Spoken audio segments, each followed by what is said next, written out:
And we are live. All right, we are live. Connection not so fantastic. We'll work on that soon.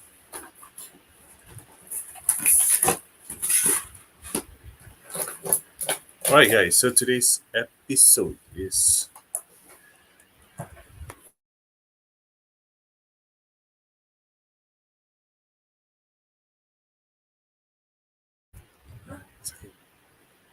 all right. So today's episode is about how to find new ideas even when you're feeling stuck or you're feeling that things are so difficult, and you really need to find that inspiration that will be your breakthrough. So just to share you guys, this is what we're going to be talking about for how to innovate ideas when you're feeling stuck. And actually, um, the definitive things you can do is just go for a walk, watch TV shows, watch something light, or read books which are not related to your industry, or talk to people, go to sleep, enjoy good food, just relax and unlock your mind. Because usually the best ideas comes. There's this finding where they say your mind is like a Rubik's cube. Why? Because the best ideas, and not just Rubik's cube, because each day you're loaded with information, you're getting distraction, things are happening around you, and it keeps this Rubik cube that keeps turning and turning and turning. And what happens is before you sleep, that's when you're absolutely still, you're absolutely silent, and you get your that Rubik's cube starts to unravel itself. It starts to find to solve itself. So when you rest, that's what's happening to your mind. It's like Rubik's cube that's unraveling itself. But I'm not here just to talk to you guys about how to relax. I also want to introduce to you guys to follow up from our previous conversation in this great brand reset project.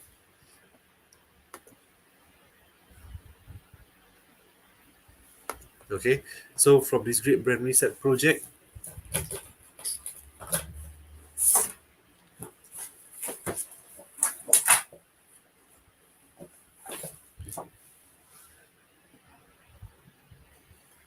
I want to share you guys the techniques on how you can find that innovation, that new idea. But it typically starts from this. We need to recap certain things. What is it exactly? You guys need to know how to find your superpower. So I applied this on myself, and this is what I found. I discovered what I love. I did on myself again to find out what I love doing, what I'm good at, and what pays me. So first, you need to find that sweet spot. What do I love doing? I love to speak. I love to write, read. I play the guitar time to time. I love to enjoy the good food, and I like watching sitcoms, Netflix, the usual American TV shows, American cartoons as well. Like to talk about business strategies, the marketing campaigns. I love to watch documentaries. If you guys know some really good documentaries that I can find on YouTube or Netflix, please let me know. I love to watch documentaries. I love to draw, but I'm not really good at it. I love to sleep, and I like to teach and share my knowledge because that helps me get better at what I do. Now, what am I good at? I'm good at writing. I'm pretty confident in my copywriting, and my writing skills and techniques are pretty good. I love to teach. I mean, I know I'm good at teaching because there's been doing it for quite a while. I'm good at reading, which means I know what kind of I can read pretty fast. I can capture information pretty fast. I'm pretty good at speaking. I know how to speak confidently in front of camera, online, offline. I am pretty good at developing business strategies and marketing campaigns as well. And I'm pretty good at consulting and coaching as well. This is what I'm confident at. I have achieved results, and that's why I say I'm good at those things. And I also spend a lot and significant amount of time getting good at this, researching and learning about this. That's why I can list them as what I'm good at. And what do I get paid for usually? It's usually for my sales strategies and getting sales for businesses, and how I monetize ideas and campaigns and strategies. So I can do both pretty well. And that's what I get paid for. And I get paid for consulting and coaching as well. I get paid for speaking, teaching, and developing strategies for business and marketing. And I also get paid for writing. So now I know this is what I'm good at. But now you need to find a common factor. So you realize there are some of the common factors which are highlighted in yellow. And what happens is that I find my superpowers in ranked. Speaking is what I get paid for, I'm good at, and I love to do it. Followed by marketing, followed by writing, teaching, and business strategy. So how I rank is based on how well it has been doing for me and how well it has given me results as well. So next up is also to find out that problem, that root problem, that uneasiness. So typically you need to do a root cause analysis of what gets you excited every day. So and what grinds your gears and what makes you think about life, what keeps you awake at night. And when you spend enough time with people, you travel, you do businesses, you try different jobs, you research and all, you start to find that there might be something that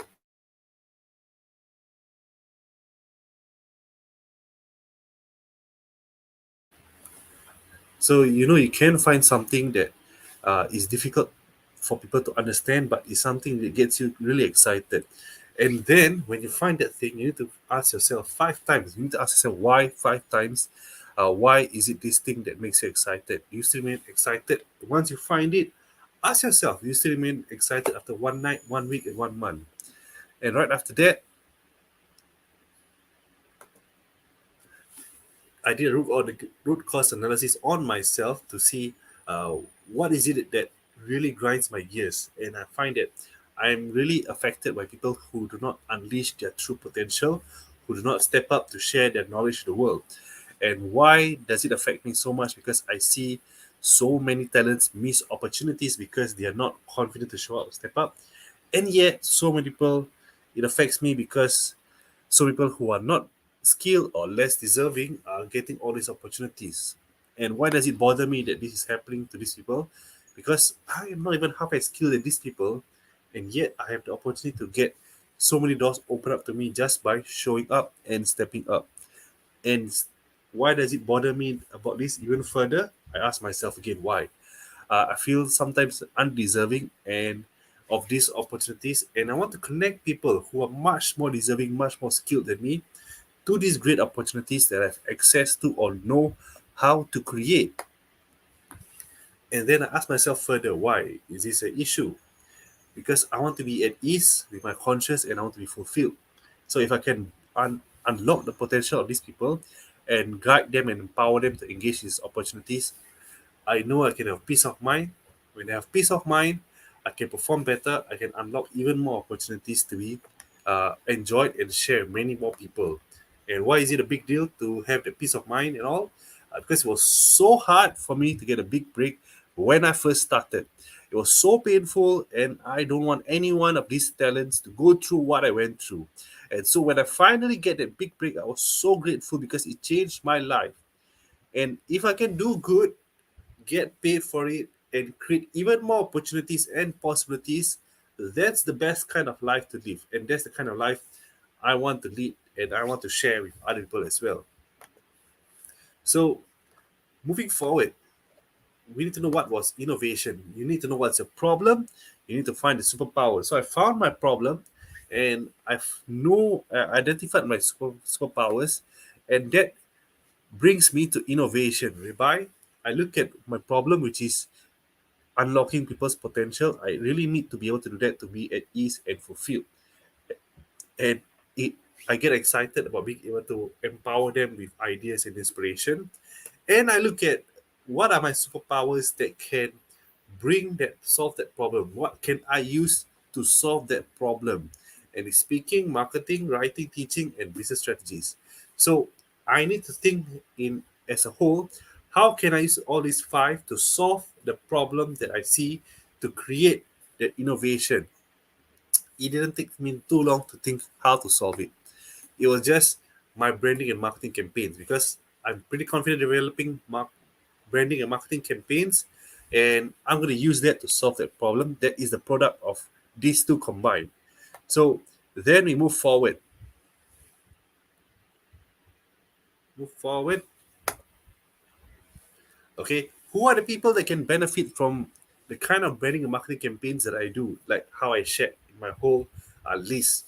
You typically freelancers, small medium business owners, personal brands, public figures, coach, affiliate, job seekers especially. Don't be surprised, job seekers, if you guys want to level up in your career, it is good for you to know how to work your personal brand.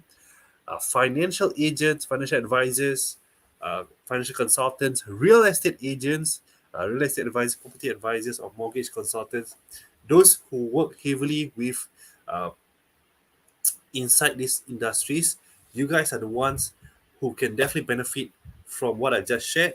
You guys are the people who I know I can help very confidently. But if I were to take this conversation further, who are the people who I know can see immediate benefit from what I can do? The list actually shrinks, I think, much lesser. I would say the people who can see immediate benefit from what I do and can definitely transform and create a big impact from the kind of things that I can help them with are going to be your financial agents, real estate agents, and coaches. Because these people have a large community, they have an impactful job, they create lots of impact in what they do, and that's why these are the people I know I'll be able to help the most because of the immediate effect, immediate results, and the immediate impact. So based on this whole flow, what you guys are seeing is actually the thought process of from all the way from my idea, my problems, my talents, my skills. I'm distilling it, crystallizing it into innovation, and then I put the next thought process: who can benefit from my innovation, and then I crystallize it further to think about to be more focused. Who are the people most immediate that can benefit in terms of getting the maximum results, impact, and growth? So that is the kind of thought process you can put yourself through to see whether right now what you're working on and what you can be, does it align, does it match? If it's very far off, it's not for you to raise your alarms. It's for you to think about how do you bring it together so that it works well together. If it's already aligned, then I think you're on right track. And for those of you, this is going to be a very important conversation because we don't want you to be working on something you're not passionate about, you don't understand, and may not allow to get the best results for those who you're helping. And this can happen to you, might be happening to you, and we don't want this to continue for another year. We don't want to continue for another month, another year, 5 years, 10 years, and then you look back, what exactly am I doing in my life? And the faster you realize about yourself, the faster you understand yourself, the faster you get to your goals. So if you find this session very useful for you, very beneficial, can give a thumbs up, share with your friends. This is a really important session. I really need you to pay attention to it slowly. And if you don't understand, you can ask questions in the comments or reach out to me personally to ask me to explain to you online or in person about how did I derive to this thing that I just revealed to you. It is a process, it is a science. This is not by instinct. There is a lot of conversation, there is a lot of thought put into it, and it is by design. So you can actually come up with something that is using techniques and not by just your instinct and feelings to derive at something that will lead you to greater heights. So hopefully this session was useful. Thanks so much for watching. Catch you in the next session. Bye.